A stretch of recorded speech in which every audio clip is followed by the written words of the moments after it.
Assalamualaikum warahmatullahi wabarakatuh. Allahumma sholli ala Sayyidina Muhammad wa ala ali Sayyidina Muhammad. Rasulullah adalah orang yang paling penyayang. Apabila beliau tahu ada orang yang sedang menunggu, padahal beliau sedang sholat, beliau percepat sholat itu dan beliau tanya apa keperluannya. Sesudah beliau memenuhi keperluan orang tadi, beliau lanjutkan kembali ibadahnya. Dalam rumah tangga, Rasulullah ikut memikul beban keluarga. Beliau ikut mencari pakaian, menambal baju yang berlubang, serta memerah susu kambing. Beliau juga membetulkan sendiri sepatunya yang rusak. Beliau penuhi sendiri semua keperluan beliau, mulai mengambil minum sampai mengurus unta. Beliau duduk dan makan bersama dengan para pembantu dan mengurus keperluan orang yang lemah, menderita dan miskin. Apalagi melihat ada orang yang membutuhkan sesuatu. Beliau dan keluarganya mengalah, sekalipun beliau saat itu juga dalam keadaan kekurangan. Tidak ada sesuatu yang disimpan untuk esok. Bahkan kelak ketika beliau wafat, baju besi beliau sedang tergadai di tangan seorang Yahudi karena beliau memerlukan uang untuk belanja keluarga. Beliau sangat baik hati, mudah tersenyum, dan selalu memenuhi janji.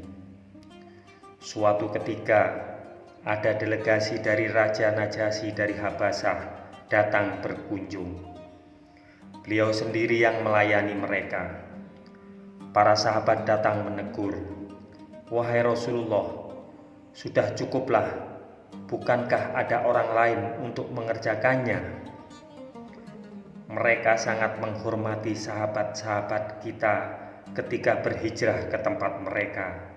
Jawab Rasulullah, "Saya ingin membalas sendiri kebaikan mereka." Begitu setianya beliau sehingga selalu ada yang menyebut nama Khadijah. Kenangan indah muncul bagai pelangi menghiasi hati beliau. Suatu ketika ada seorang wanita datang. Beliau menyambutnya begitu gembira dan beliau tanyai wanita itu baik-baik. Ketika wanita itu sudah pergi, beliau berkata, "Ketika masih ada Khadijah, ia suka mengunjungi kami. Mengingat hubungan baik masa lampau adalah termasuk iman." Begitu halus perasaan Rasulullah, begitu lembut hatinya, sampai beliau biarkan cucunya bermain-main dengannya ketika beliau sedang sholat. Bahkan beliau sholat dengan membawa Umamah, cucu beliau dari Zainab. Umamah beliau taruh di atas bahu. Saat beliau sujud, beliau letakkan Umamah. Jika beliau berdiri, Umamah ditaruh lagi ke atas bahunya. Kebaikan dan kasih sayang Rasulullah tidak terbatas kepada sesama manusia saja, tetapi juga kepada binatang. Suatu ketika, beliau pernah bangun dan membukakan pintu untuk seekor kucing yang sedang berlindung di tempat itu. Beliau juga pernah merawat seekor ayam jantan yang sedang sakit-sakitan. Rasulullah juga mengelus-elus seekor kuda penuh rasa sayang dengan lengan baju beliau. Suatu ketika dilihatnya Aisyah menaiki seekor unta. Aisyah merasa sukar mengendalikan unta yang agak bandel itu, sehingga Aisyah menarik-narik tali kekang dengan tidak sabar. Kemudian Rasulullah mendekat dan menegur lembut, "Hendaknya engkau berlaku lemah lembut ya Aisyah. Meskipun demikian, kasih sayang, kelembutan, dan rasa persaudaraan yang Rasulullah ajarkan bukan berarti menunjukkan kelemahan. Rasa kasih sayang dan kelembutan selalu harus bersama sikap yang adil. Rasulullah mengajarkan bahwa tanpa keadilan, persaudaraan sejati tidak mungkin ada. Sabda Rasulullah, "Barang siapa menyerang kamu, seranglah dengan seimbang, seperti mereka menyerang kamu."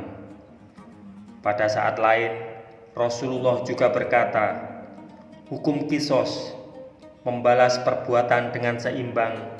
Misalnya, pembunuh yang terbukti bersalah harus dibunuh pula, berarti kelangsungan hidup bagi kamu, hai orang-orang yang mengerti. Jadi, kasih sayang yang diajarkan Rasulullah juga mengandung unsur kekuatan. Oleh sebab itu, seorang muslim bisa bersikap lemah lembut sekaligus tegas jika memang diperlukan.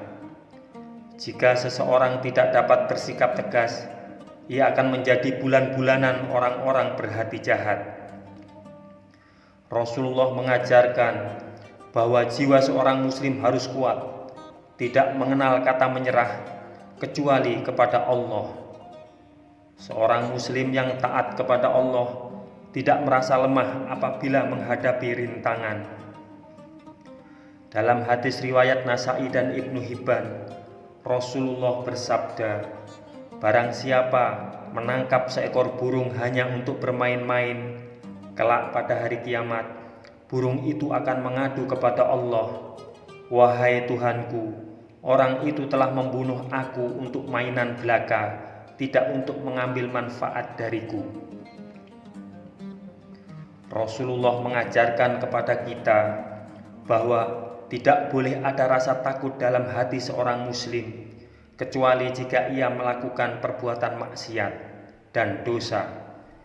Jiwa itu tidak akan menjadi kuat jika berada dalam kekuasaan orang lain. Karena itulah Rasulullah mengajak para sahabatnya berhijrah ke Madinah. Jiwa akan menjadi lemah jika sudah dikuasai oleh hawa nafsu. Nafsu akan harta, kendaraan, pakaian, makanan, dan banyak lagi.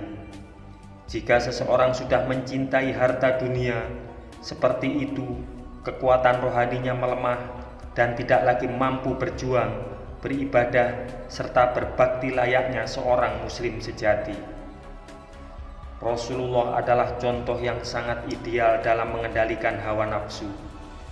Jika jiwa Rasulullah sudah begitu kuat sehingga tidak begitu peduli jika segala yang dimilikinya akan habis, akibat beliau sangat suka memberi kepada orang lain, sampai-sampai ada orang yang berkata, dalam memberi, Rasulullah seperti sudah tidak takut kekurangan. Rasulullah mengajarkan agar kitalah yang menguasai kehidupan dunia, bukan kehidupan dunia yang menguasai kita. Beliau tidak menganjurkan kita agar hidup miskin, tetapi hidup sederhana dan tidak berlebihan. Alas tidur Rasulullah bukanlah kasur yang empuk, melainkan hanya terdiri atas kulit yang dilapisi serat. Tidak pernah beliau makan sampai kenyang. Beliau selalu menyudahi makannya sebelum kenyang. Tidak pernah Rasulullah makan roti dari tepung gandum 2 hari berturut-turut. Sebagian besar makanan beliau adalah bubur. Pada hari lain, Rasul makan kurma. Jarang sekali beliau dan keluarganya dapat makan roti sop, roti yang dibasahi kuah kaldu dan daging. Bahkan, seringkali beliau harus menahan lapar. Beliau pernah mengganjal perutnya dengan batu yang dikaitkan dengan ikat pinggangnya agar rasa laparnya tertahan. Namun, bukan berarti Rasulullah berpantang makan makanan enak. Beliau dikenal suka sekali makan kaki kambing muda, labu, madu, dan manisan, walaupun amat jarang beliau dapatkan. Begitulah cara Rasulullah mengendalikan diri terhadap makanan. Semoga kisah ini bermanfaat untuk kita semua. Wassalamualaikum warahmatullahi wabarakatuh. Mudah-mudahan kelak kita akan mendapatkan syafaat dari Nabi besar Muhammad sallallahu alaihi wasallam.